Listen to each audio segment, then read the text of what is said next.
Mais votre parti pris, vous, ce matin, c'est que cet allègement ne change rien. Pourquoi? On ne demande pas à ce qu'il y ait un protocole qui soit mis en place parce que ça rend la vie impossible aux parents ou parce que c'est compliqué. C'est vrai que c'est compliqué, c'est vrai que ça rend la vie impossible notamment aux enfants parce que beaucoup de parents nous disent que les tests qui sont faits aujourd'hui, ça fait mal au nez, ça fait mal aux yeux, etc. Donc la question aujourd'hui, c'est que les mesures ne sont pas des mesures sanitaires, ce sont des mesures pour faciliter la vie. Mais c'est pas comme ça qu'on lutte contre une pandémie. Nous, ça fait 2 ans à la FCPE qu'on demande des tests pour les enfants. Ça fait 2 ans notamment qu'on demande de faire ce qui se fait aussi à l'étranger. On sait qu'en Allemagne, notamment en Vous pensez à Autriche, quoi?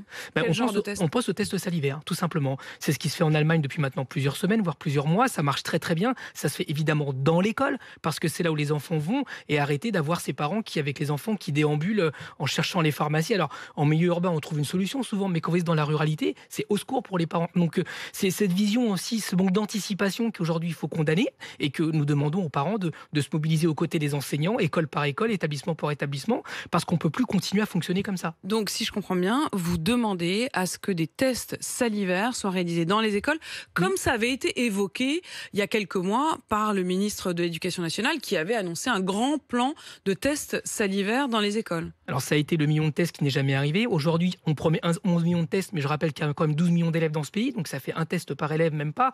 Donc aujourd'hui, le compte n'y est pas. C'est-à-dire que, et les tests, c'est pas magique. En fait, le test, ça fait de la prévention. Mais où sont les enseignants quand ils sont absents pour la scolarité des enfants? On va à l'école pas pour garder les enfants pendant que les parents bossent. On met les enfants à l'école pour qu'ils apprennent.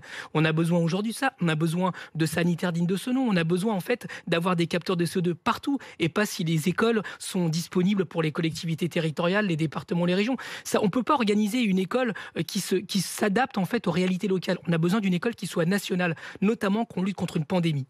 Guylaine David, qui est porte-parole aussi du SNUF, j'ai toujours du mal à le dire, mais SNUIPP. du SNUIPP, c'est-à-dire du premier syndicat des enseignants du primaire. Elle dit